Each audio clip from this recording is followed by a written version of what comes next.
I've got a beautiful aura. I've had problems with problems. Folks unconcerned with the needy, just like Gomorrah and Sodom. Really came from the bottom, the southeast side of Chicago.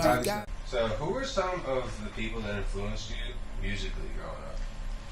Man, that question, I always love getting this question because I feel like it always changes, you know what I'm saying? But I guess like the really pivotal people were, like my mom loved The Cure. Like I used to listen to The Cure a lot. My mom loved Nirvana. Listened to a ton of Nirvana as a child. But she also loved like the Isley Brothers and like, you know, Earth, Wind and Fire. And, you know, I like found my own musical taste in hip hop like as a youth, you know. So Lil Wayne and Kanye are like really influential for me as like I don't even want to say as a musician, but as like a music listener, music lover. Where'd you go to college? Columbia. Did you like it? How was that experience there? I really don't have anything negative to say about it. I was there for a year and a half. I met a ton of people who have been really kind of crucial in me like forming the building blocks or the foundations of my music career. You know, it's really great for networking. Like I will say that. You know, it's a lot of money to spend annually to network, but you know, sometimes you gotta do what you gotta do.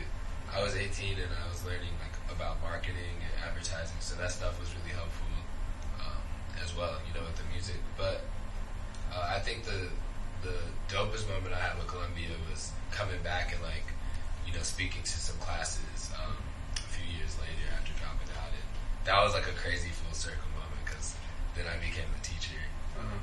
What point did you realize your music was gaining traction? I want to say like I dropped this record, Murphy's Law, and that's when I don't even want to say that's when I started taking things very seriously, because I was taking it seriously, but I didn't understand.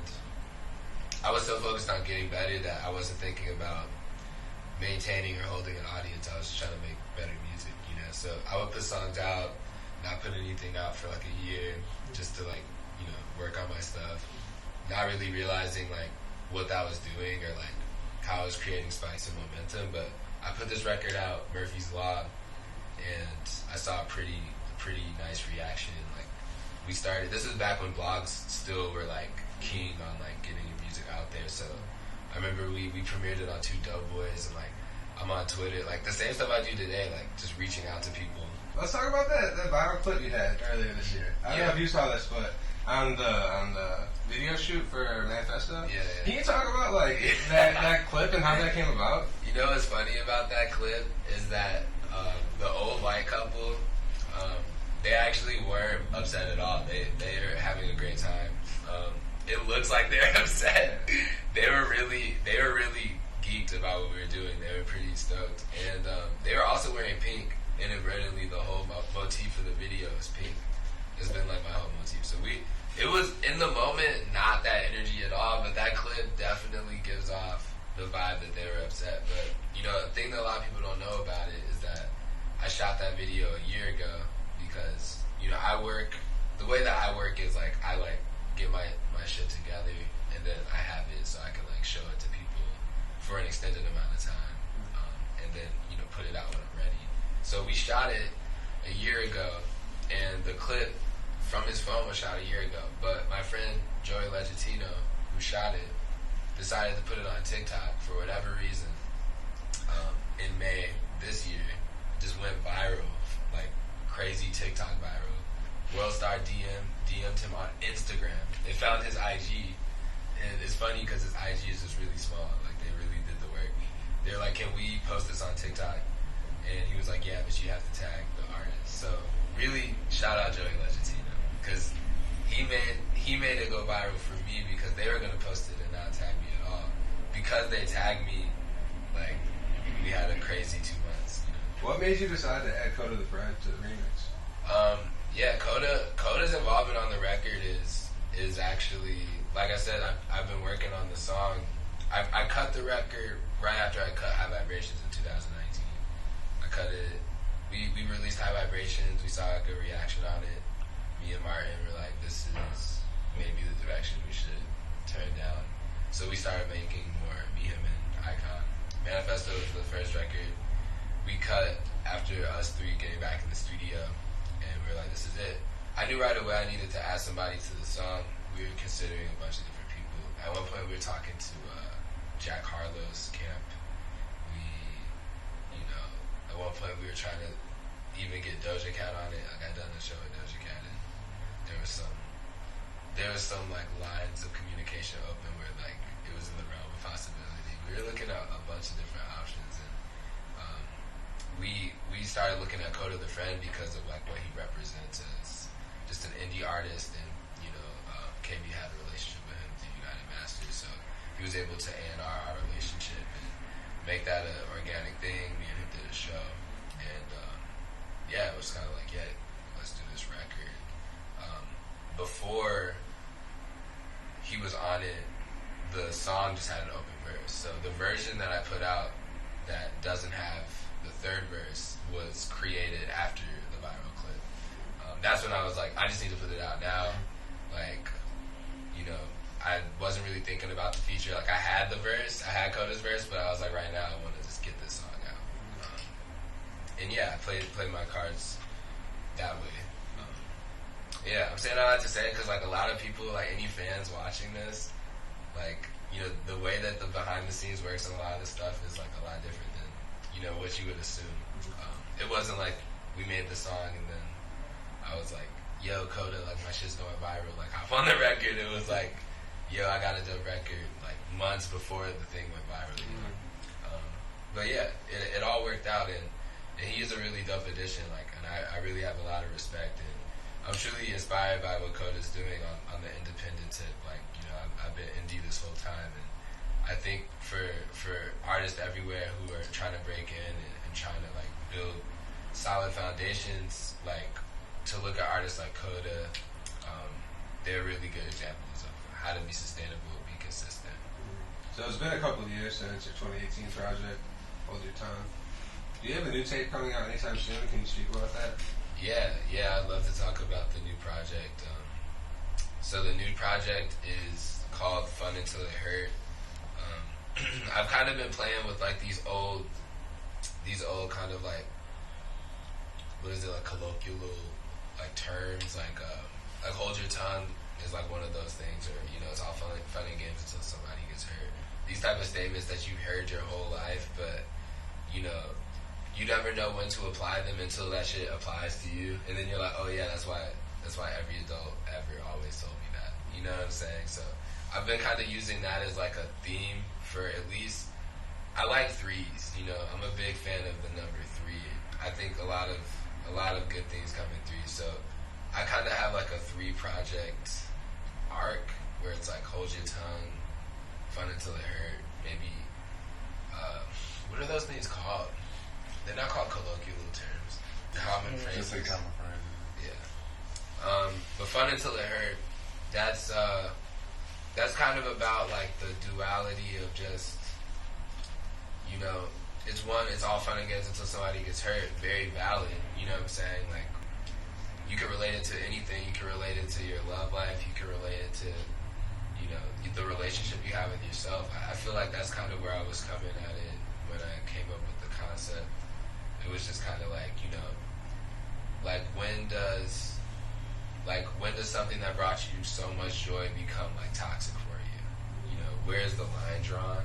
And like, do you have to draw the line, or like, do you just need to be self-aware enough to just like step away? So, it's about, my passion for my music, for myself, for my relationships, and just kind of like everything in between.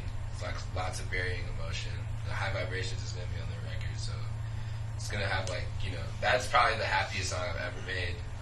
I kind of wanted to be like my swan song to Chicago as well. Like, I was supposed to move from here in March before the quarantine and stuff happened.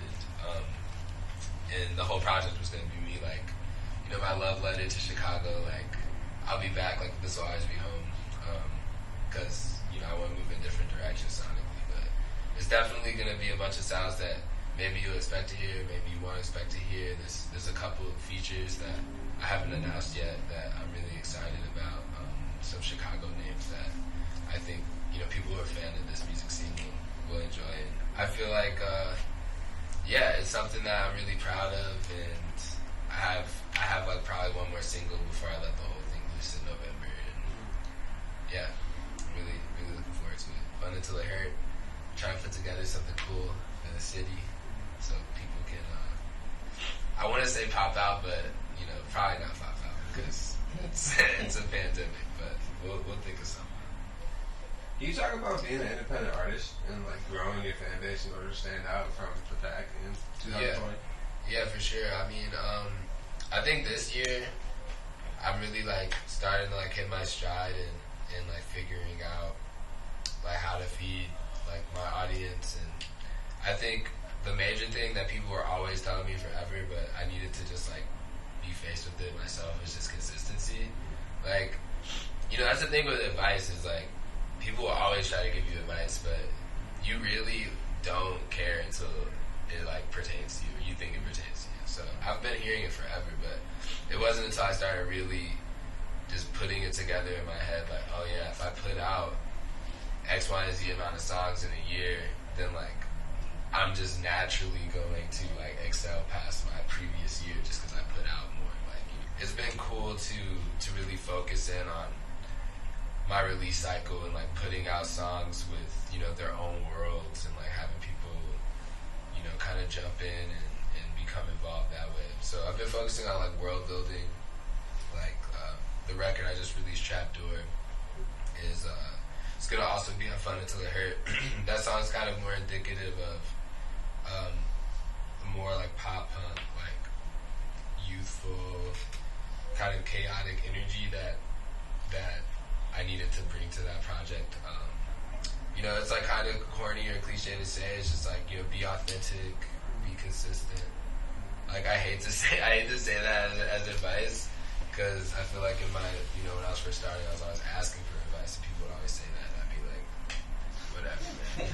But it's really true. Like, you know, obviously authenticity is key, and I think anyone from Chicago is like champions authenticity. I don't know anyone from here who is fake, or, you know, that's not the vibe of Chicago. Like, you go to LA and you can find a bunch of phonies, but not here. Authenticity is key, but the consistency thing is hard as indies, and like to really lock in with yourself and put stuff out that much. It does take like a level of discipline. It does take a lot of organization. Like, you know, Phil will tell you, like, Phil's been helping me a lot. Like, we're still really disorganized for being so organized. Like, I say, like, I stepped up my organization, like, 200% this year. Because that stuff is really crucial if you want to be able to hit your target dates, you know, hit your deadlines. And because when you're indie, no one's telling you when to drop. No one's telling you how to drop. You know what I'm saying? You're doing it all on your own. And, like, you know, I know you know because, like, you're working with them, and, like, you know, it is, like, it's a real, like, team effort, and it's a real lock in with yourself and get shit done. So that's my advice for sure. And, you know, world building. Think about that. Think about, you know, letting people inside your mind. I've been like really more open to that recently. I've been understanding that I have all these ideas, but, you know, the hundreds of thousands of people who listen don't necessarily know all these ideas I have. They only know the ones I show them, you know. That's something I talk about with your brother too. Like, I mean, anytime we always talk about stuff like that. I mean, it's important. What's your favorite thing about making music? Man, I think my absolute favorite thing is, I just like when I feel some type of way and I can just let it go, like in the record. The Trapdoor record, not to be just promoting the song, but, you know, shamelessly, that is what I'm doing, just put it out. But that record happened after, I kind of had like a near-death experience in a way. The reason why I say near-death is just because I was faced with like so many different scenarios. It was really like a test of my like strength as a character, as like an actual, you know, just a person with that outside of the music. It was just a lot going on, and, you know, one of those things that happened was a very crazy near-death experience. And I made that record to kind of just be like, yeah, I want to talk about this, but I want to make it like really fun and like almost like gain power over the scenario by like making it like a whimsical, like lighthearted record. And you know, music is powerful that way. Like now that moment is transformed forever in my mind. You know, whereas it could be like maybe really traumatic. Now it's like a fun jingle that I can like play in my head. So that's why I love making music, and that goes on like both sides. Like it doesn't have to be traumatic. Sometimes it could be something dope. Like you write a love song about somebody you love. You know what I'm saying? And that's timeless. That person will probably love you even more for it. Probably love you forever for it. You know, there's so much space and so much room. Like what you can really do sonically and the emotions you can convey. And I feel like I'm just getting started. Honestly, like there's so much left for me to express. Like just from like a sonic like artist standpoint. Like I want to do more pop stuff. I want to do more singer-songwriter stuff. Like I want to do like just more genre-specific projects. So yeah, man, it's fun. It's all fun until it hurts, and that's the plug. I see what you did. And then, what's your least favorite part about making music? I think my least favorite part is probably. Let me see how to word this. I think being a musician is a lot more difficult than it seems on the outside, or like, you know, a lot of people perceive it as such a glamorous, or just like, at least what I find when I meet people and I tell them what I do, and I'm like, oh yeah, I'm a musician, like full time, and people are always like, that's dope, like, you know, wow, like I'm jealous. And I'm like, I don't know. Like, I don't know if you want to be jealous of this. This is like pretty, it's a high pressure environment, and you put all the pressure on yourself, but it's like, you know, hip hop is competitive, one, which is kind of why I got into it. Like, I was always that kind of kid. But two, it's like your greatest competition is yourself always. So you're like always facing situations where you're trying to, you know, outdo yourself, or at least that's the type of artist I am. So I feel like my least favorite part of it is just kind of having to work through your own, you know, cycles of self-doubt and stuff like that in your head, because it's not very easy. And I feel like everybody should check in on their favorite artist whenever they can, like even the biggest artist in the world. You know what I'm saying? Like, you know, SZA reads your DM maybe, you know what I'm saying? Even if she doesn't respond, and like it might make her day. Like, I try to respond to all my DMs, but I get some DMs sometimes and I'm like, bro, made my day. Like, you know, reminding me that I inspired you helps me keep going, you know what I'm saying? Because it really is, it's all reciprocal energy. You know, nobody is just this like wealth of energy that's just able to just do all with like no input or feedback, you know? Who are some Chicago creatives that you maybe haven't had the chance to make music with, that you want to make music with in the future? I want to work with Fem, honestly. Like, me and him have always talked about it, but me and him gotta just lock in and do it. Fem's one of them. My favorites, I've worked with my favorites. Worked with them. Not all the songs have been, you know, heard or, you know, been available to listen to the public, but I feel like, I feel like Femdot for sure. We gotta make the Femdot MMM collab happen. Elliot. Alright, so I always ask this to artists that I interview that are from Chicago. So like, there's always that conversation where like, artist from Chicago starts popping a little bit, gets bigger, works their way up, boom, moves to enter city name, LA, New York, wherever. And there's always that conversation of just like, I mean, I know you've had it hella times, I know I have, we're just talking to other people, especially in the music industry from Chicago, like, oh, we're missing this, we're missing that. Yeah. I'm curious to know, what do you think is missing in Chicago's music community? Yeah, I mean, I think the major thing is just there's a real lack of like industry, you know, infrastructure. Like, I want to say Lyrical Lemonade might be, this is probably a hot take, this might upset some people, but I think Lyrical Lemonade is probably the only infrastructure, maybe, like the only, like, you know what I'm saying, be real, like, where are there like artist-centric hubs in the city where like other artists from other cities feel like they could come here and get like connected or get in the studio and like make records that will positively impact their career. There's just a real lack of industry here, and you know, for the longest time, you know, I hear different, you know, Chicagoans and other cities talking about how Chicago doesn't support Chicago. I don't agree with that at all. I think Chicago fucking supports the shit out of Chicago. There's just no industry here. It's like when you're in LA, like literally anything can happen. The rooms you end up in, literally within a day, you could be. I can go to LA and anything can happen. It's truly like that. Like I spent time in some studios I never imagined I'd be in. I've been able to work on music with people that I never imagined that I'd work on music with, and I feel like that's just a testament to like what LA is, and it really is like a. It's like a. I don't want to say a melting pot because that's not what it is at all. It's really like surface level and like superficial, but there's all the studios and like all of the producers and all the artists, and they're all there. And like the moment you're in the room with somebody who knows somebody, that connection is made, and then you're in the room next week. It's like as much as people say it, people are fake. People are quick to link. Like I've never met. Like I will link up with somebody I just met at a party, and like we'll make some shit. And it's really natural and organic like that. And I wish that Chicago had more energy like that, and I don't think it's because of a lack of studios or talent.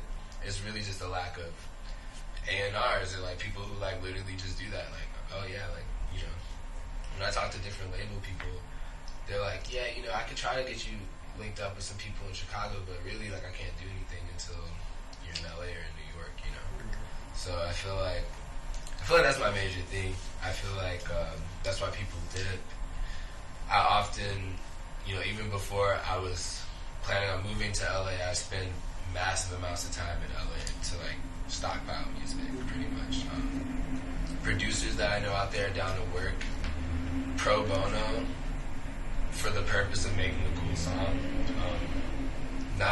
You don't find that a lot here, where people are just trying to cut records to get writer shares, and you know what I'm saying. Everyone in LA has publishing deals, and they're trying to just like have more on their catalog. And it's just a different energy. Like I think one day that might be the case here. You know, who knows? Maybe it takes a label to pop off here. You know, and I don't want to squander like the legacies of places like Closed Sessions, or you know what I'm saying. I'm not trying to say like that stuff isn't impactful and it doesn't matter, because I know a lot of people who have been able to, you know, create solid foundations with those institutions, and Mike Kolar and, you know, and Alex, they're great. Like there are people who've attempted to bring that vibe, you know. My last question I have is, where do you see yourself in 5 years? Man, I see myself in 5 years sitting on like a giant pink throne with like a pink moat of just like slime in front of me, and I'm just like standing there with like a big like trident of just like this just crazy grand like royal thing, and I'm just laughing endlessly into the ceiling. I'm just kidding. But in 5 years, I think Melo Makes music is gonna be worldwide. You know, I feel like I've been working on the brand and working on the image for so long that I feel like my pieces are finally falling into place, and now it's about consistency and just growing and building on what I've already built. You know, I'll have, you know, I want to say I'll have some tours under my belt, my own headlining tours. I was planning one this year before everything happened, my first headliner. But as soon as I'm able to get back to it, you know, I'll be planning my first headlining tour, and I'll start traveling the country, just spreading my message. And, you know, my whole thing is positive. Like, I really am just trying to be good vibes everywhere. So I feel like in 5 years, I'll have achieved my goals. And, you know, I have some other goals within the industry where, you know, I do want to make some sort of impactful change, you know, on the back end. And I feel like I have a lot of knowledge and a lot of ideas to share. And yeah, and then also I feel like I should be like almost done with my book in 5 years, maybe more time. It's like a fantasy novel, so I'm giving myself as much time as possible. You know, a handful of EPs, definitely a debut album out, Yeah, big stuff. Like, probably in LA, but maybe a crib in Chicago. Still. Yeah. In 5 years, I want to say world domination. If it all go wrong, hold tight. No wrong times two ain't right. No, a plane with no fuel can't take flight. Been around the block a few times.